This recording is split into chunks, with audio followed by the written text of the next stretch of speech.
We're going to talk about beliefs and how to change and shift beliefs. I mean, if you've ever felt stuck in any area of your lives, in your relationships, in your business career, work, in your health, in your financial situation, sense of purpose, or if you feel stuck right now in any of these areas, that's because you have limiting beliefs. If you are sabotaging and you know that you're sabotaging any area of your life, it's because you have limiting beliefs. If your circumstances right now are looking nothing like what you've imagined years and decades ago, and you're living a life that's less than what you've imagined, what you planned for, what you dreamed for, that's because you have limiting beliefs. If you frequently find yourself being triggered by people, events, and circumstances, you have limiting beliefs. If you're reacting to life instead of acting, if you find yourself more in a reacting mode, you have limiting beliefs. If you have areas in your life where it's not exactly how you would like it to be, you have limiting beliefs. I'll make it easy. If you're breathing and if you have a pulse, you have a limiting belief? No, you have limiting beliefs. I don't know a single person that has it all together all the time. And what's even more interesting is we're constantly evolving. And as we're evolving, we're moving to our next level and next level and next level in our own personal development and evolution. And at each new level, we unlock new limitations that we didn't know were there before. And this is so insidious. You have to understand this. Your circumstances are not the cause, they're the effect. Your thinking is the cause. Your circumstances are the effect. It's what's showing up after you've caused that with your thinking, which is coming from your beliefs. In other words, your beliefs are your reality pushed out. You have to understand, your reality is a mirror reflecting back to you what you're thinking and your most dominant thoughts. And this is happening on a continuous basis. And yes, usually it takes some time, and usually reality is reflecting back to you through your circumstances, what you've been thinking in the past and what you've believing in the past and right now. But sometimes it's pretty immediate. That's how powerful the subconscious mind is. And it can manifest what it believes instantly. The world that you live in is not the objective world. It's a subjective world that's correlated to what you expect you're going to see out there, and what you expect you're going to see and experience is related to your beliefs. I'll share something personal. I haven't shared this before. Last year, I noticed at a certain moment that I was starting to urinate more often. And as soon as I noticed that, I also began to notice that I can hold less. And I have to go more frequently because I can hold less. I was drinking the same amount of liquids and water, but I had to go more often. And it was very urgent, and it was becoming more and more urgent. And so now keep in mind that I've listened throughout my life that men get problems with their prostate, and most men will have problems with their prostate in their life. They'll get an enlarged prostate. And so last year, I'm 49, I'm 50 now. I couldn't help it but think, well, I'm 49, it's time, and maybe I don't want it, but maybe just like most men, I'll be getting it, and maybe I'm already getting it, and that's why it's happening. I am also deeply aware that I create with my subconscious mind, and my subconscious mind works with beliefs. And so I had to resolve that as soon as possible, because I knew if I don't have a problem, but I keep thinking that I may have a problem, I will create it even if it's not there. And what's even more ironic, the very doctor that I go to, every time I go to that doctor and he's reading my blood work, when he gets to the prostate check, he tells me the same thing every time, now for 3 years in a row. He says, 100% of the men who live to 100 years old will have a problem with their prostate. I can imagine that that's his belief, and he said it several times in front of me, and I could feel that that's how this is affecting me. And so now keep in mind, I understand that I create with my mind, but also I have to work with all these things that I've heard all my life. And so I knew I had to resolve this.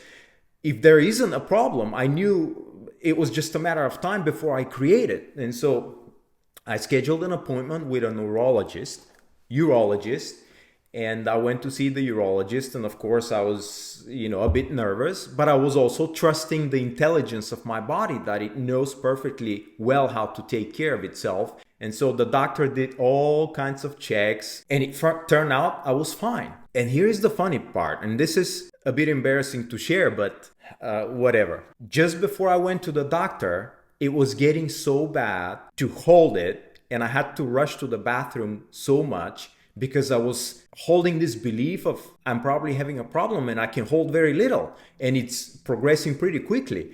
I had a case where I couldn't even get to the bathroom and I released some of it in my pants. It's embarrassing, but it is what it is. This is the interesting part. As soon as the doctor told me there is nothing wrong with you, that same afternoon, all my symptoms stopped and I'm perfectly fine. No urge, no extra urges, no problems holding, nothing. Everything disappeared in the moment. So you can see how powerful beliefs are. We're literally creating with our beliefs. What we imagine becomes our reality. What's the saying from Neville Goddard? You are as you are, therefore your world is as it is. And you are as you are, meaning you are as your beliefs are. Therefore, your world is as it is. So beliefs are critically important. So here's what I'm going to share with you today.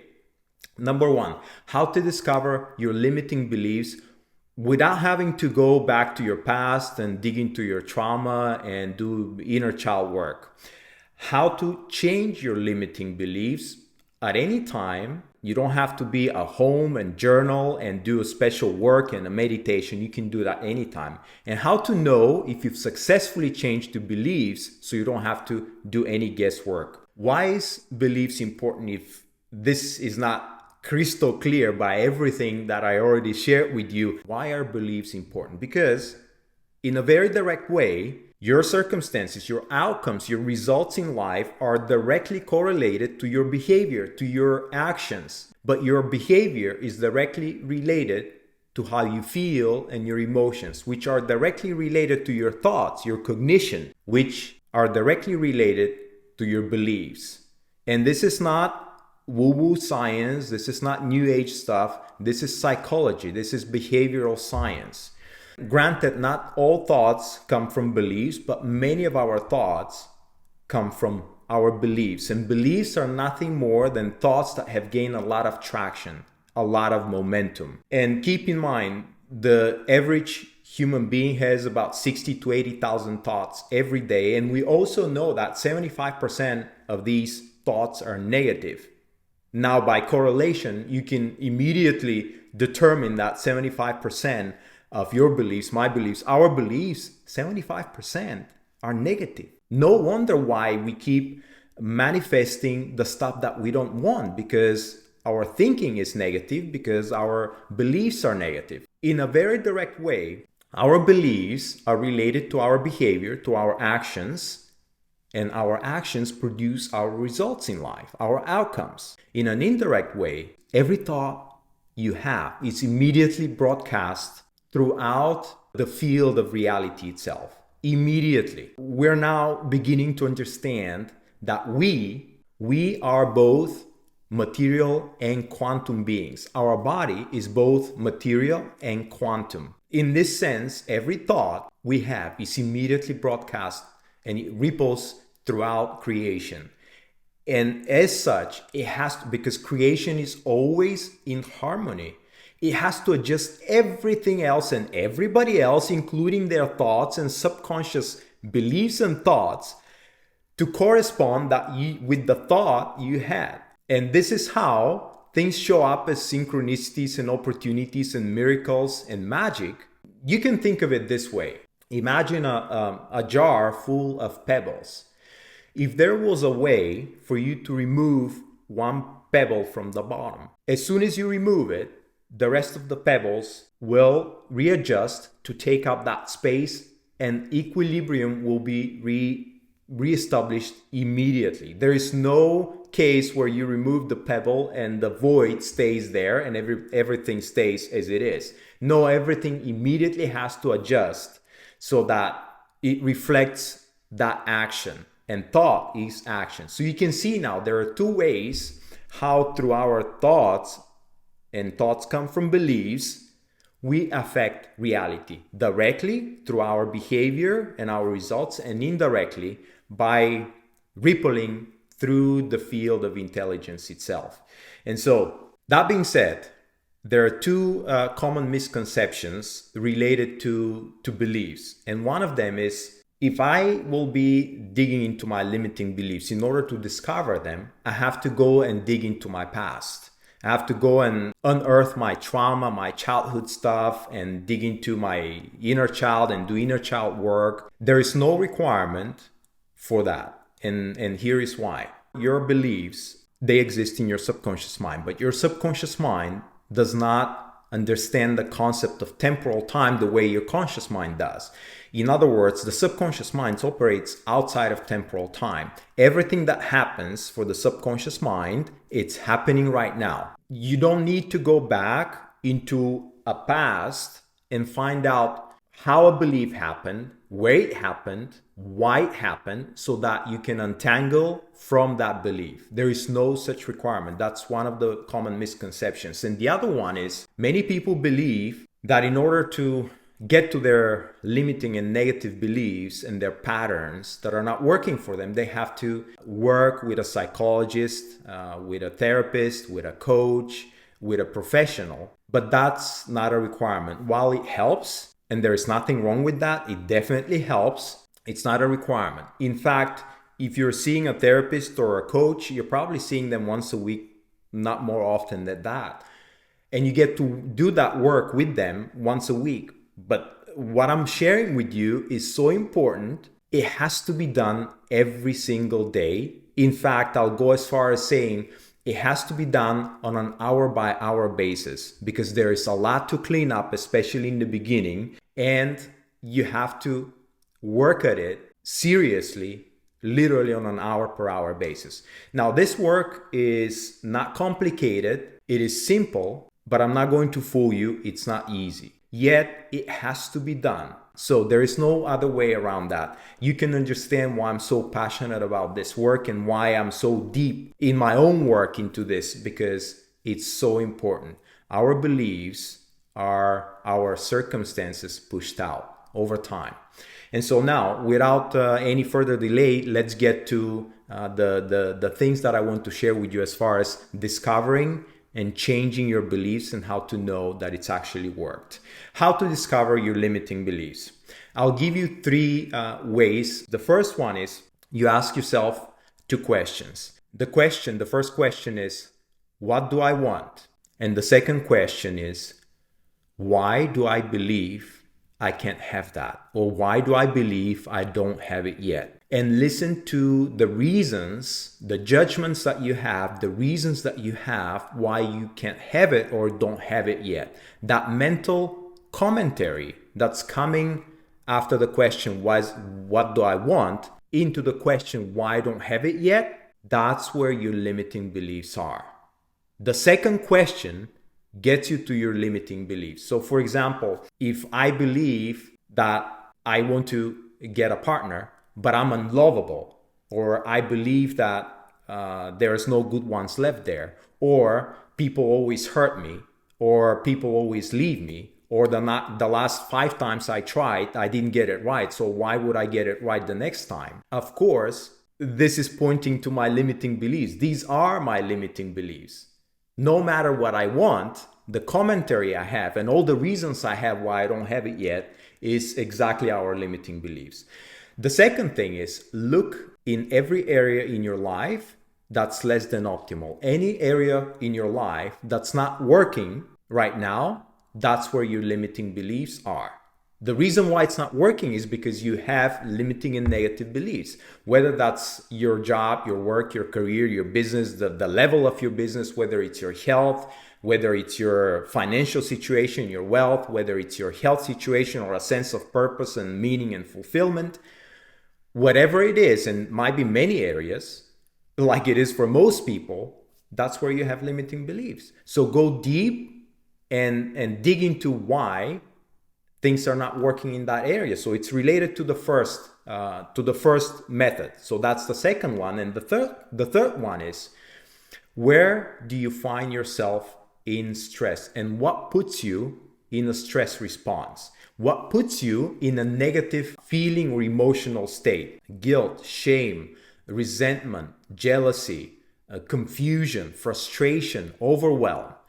All these are negative states. The things that put you in these negative states are not the limiting beliefs, but what you make them mean. So whatever is the story that you're telling yourself about the thing, the person, the circumstance, or the event that's putting you in this negative emotional state, which is causing a stress response, which is causing an activation of your sympathetic system, that is where your beliefs are. So I gave you 3 ways how to discover your limiting beliefs. So now let's go to the next part: how to eliminate, change, or shift your limiting beliefs. There are 3 parts to that.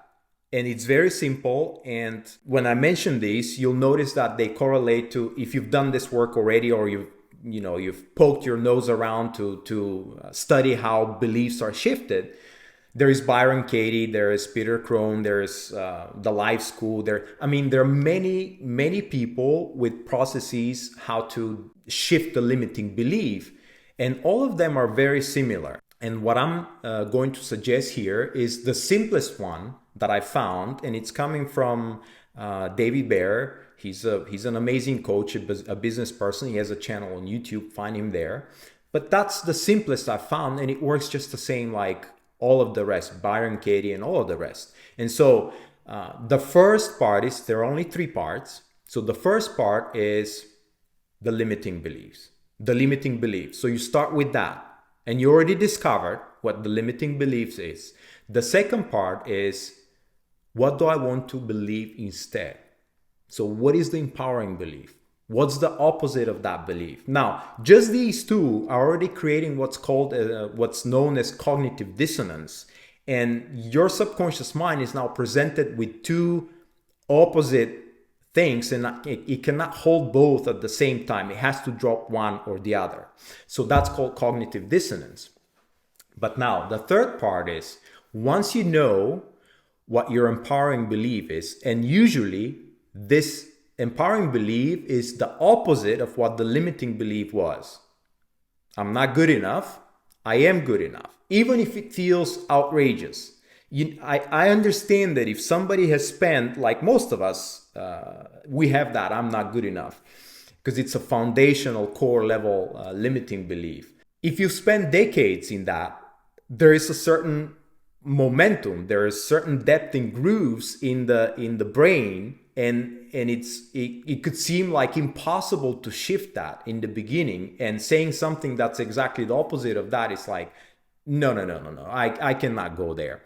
But if you try, if you present that to your subconscious mind, it may not be immediately, but it will start presenting you with more and more evidence, which is the third part of this process. The evidence. What evidence do you have that this new belief is also true? The way Byron Katie says it is just as true or truer than the other one, the limiting belief. So now you got to start listing the evidence, and it's best done if you're sitting down, especially in the beginning, and writing things down. But literally, this is a process that you can do any place at any time, whether you're out on the street, whether you're driving your car, or in your or public transportation, or you're waiting for somebody and things come up for you. You can do that in seconds and go through the entire process. Now, in the beginning, finding evidence might be a little bit challenging, but if you stay with it, your subconscious mind will start presenting you with evidence. So I'll just give you some examples. One area that's always worked for me in my life is health and fitness. My background is in bodybuilding, and I've never had problems with my confidence as far as how easy it is for me to achieve fit levels and perfect health and to maintain high physical levels of performance. And I have a belief that I shouldn't be aging like most people are aging, and I should there's no reason for me not to perform the way I was performing in my 20s. And this is my reality. So I can see how it works. But I also have a lot of areas where historically and taught to this day, I'm still working through limitations and negative stories and narratives that I have that are still holding me back. So this is a work for me in progress. So for example, I had an early limiting belief around money that went like this. It's a version of the belief money is hard to make. But the flavor that I had of that was the only work I can get paid for or make money with is manual labors. In other words, I had to work with my hands and produce physical things or with my body. And if it's not that, if it's just mental stuff, it's not work. And therefore, I shouldn't be paid for that.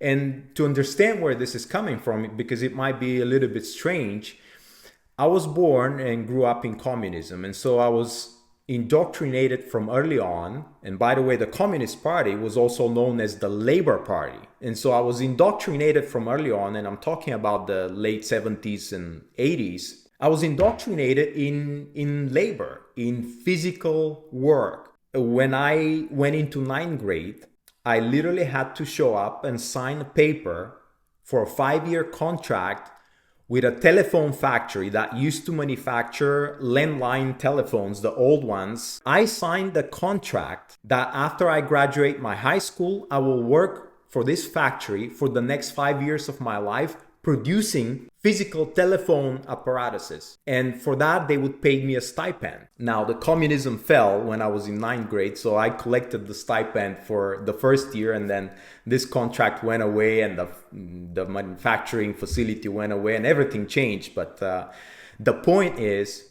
from early on, I was indoctrinated with the idea that money comes from physical labor.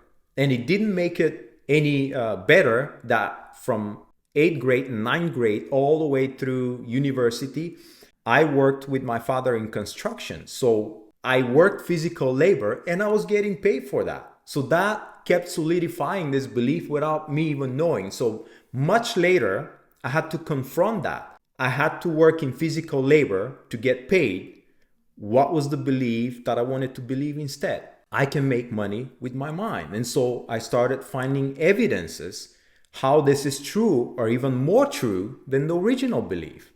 Well, there are millions of people who work with their minds only, and they never touch things and do physical labor to get paid for that. In fact, a lot of these people, I paid them a lot of money to hire them so that they, with the labor of their mind, can provide services to me so that I can improve my life.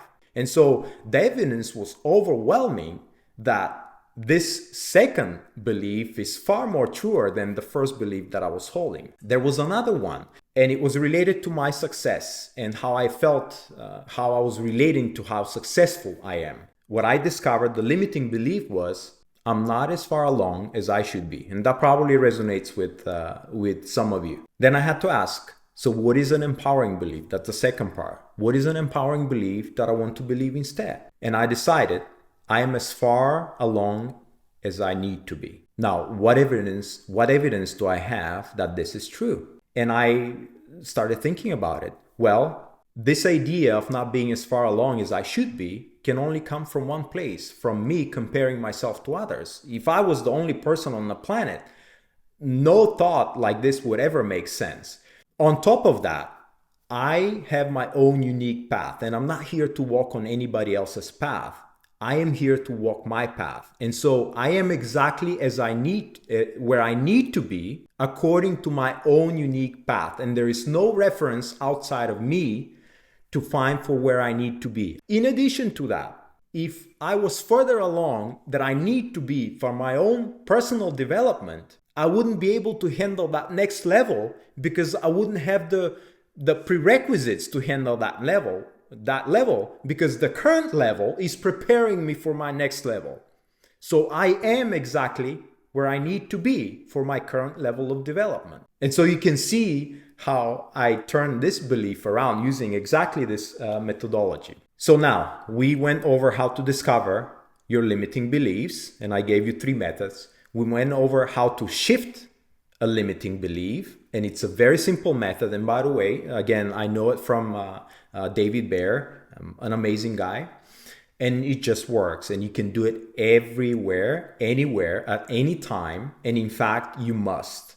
Especially in the beginning, is a work that you must do literally on hour per hour basis, because there is so much accumulated. There is such a backlog of limitation and negative and limiting narratives that you're holding, at least in some areas in your life, that in the beginning, it has to be daily and hourly work.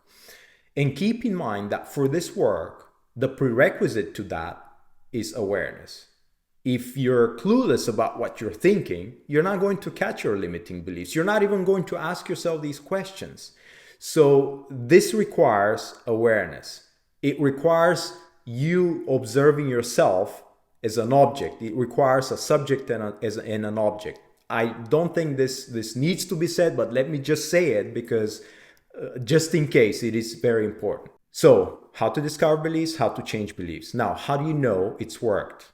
The number one thing you need to know is that your perception in the area that you're working will change. For example, if you had a limiting belief or limiting beliefs around your relationship with your partner, your perception of your partner will change.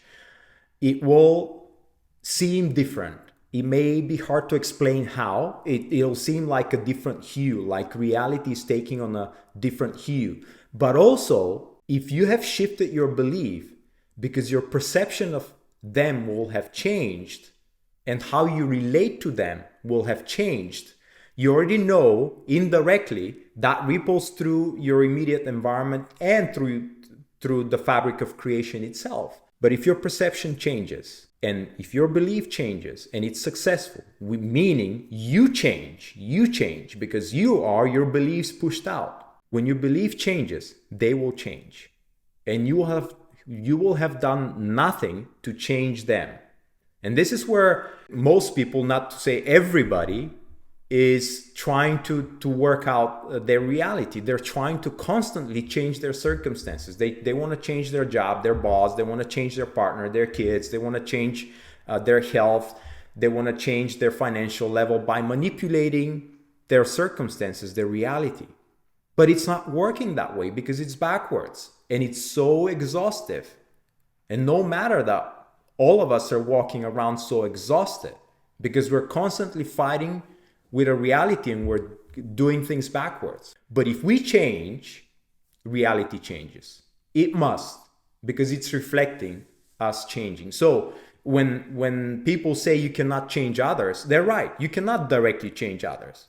And that's why you shouldn't try. But you can change others when you change yourself. To adjust the change you've made by the law of reality adjusting itself immediately, they have to change. Your perception changes, they change. So that's one way you know that you've shifted a belief or beliefs.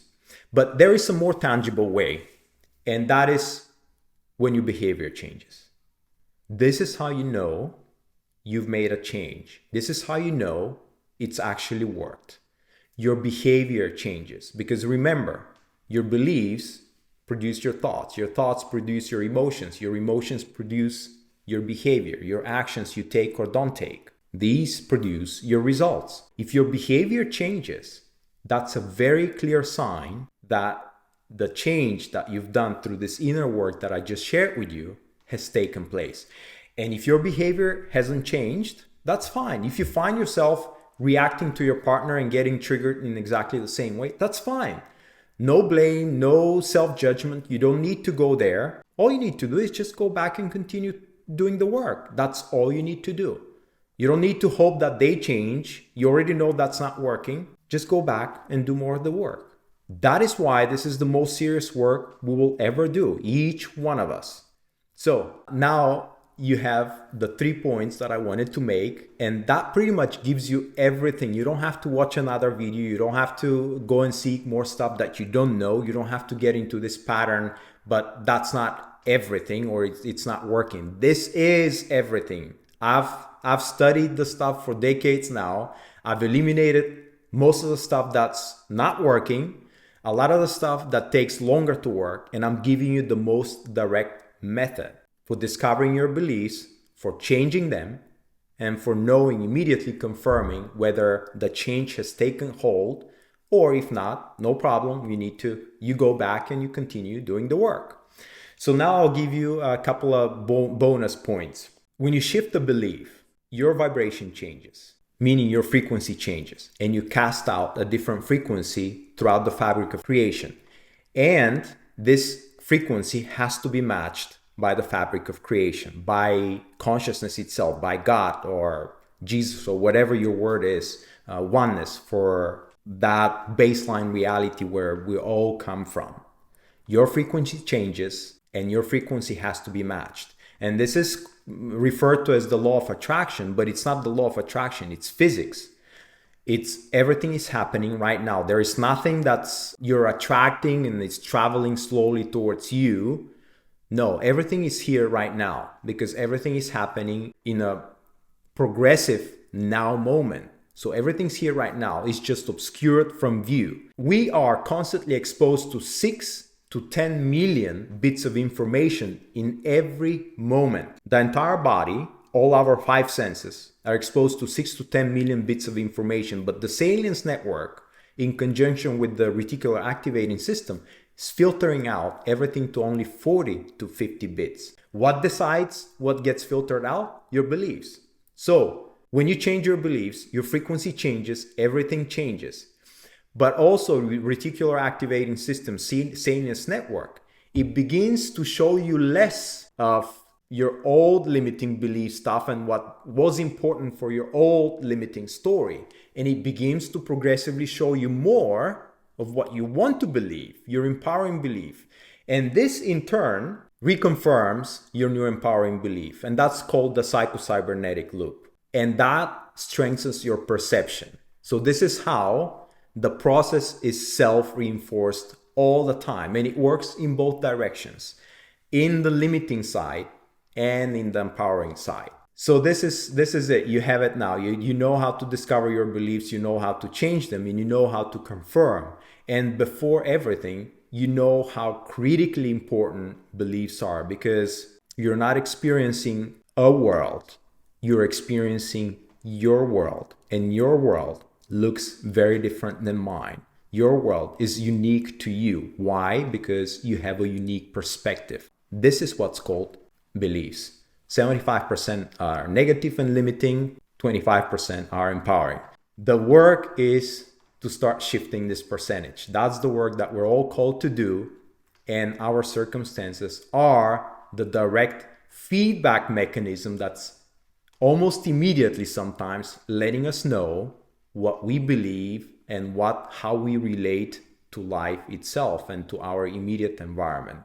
So that's everything. If you need any help with implementing what I shared with you today, go to ivannikolov.com/chat. If you want to hear more ideas like this, and if you want to be more exposed to trainings like this, go to ivannikolov.com/services. And you'll find out all the ways I can serve, mostly for free. And finally, the most direct way is if you join my Elevate tribe. To join that, go to ivannikolov.com/elevate. That's ivannikolov.com/ELEV, the number 8.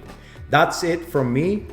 Again, the most important work that we're here to do is to work on our perception and our perspective, and that's our beliefs. I am doing that work. You're called to do that work in your own way, and we're in this together. And I cannot be more excited to be in that game together with you. So thank you for coming on this journey with me, and I'll see you next time.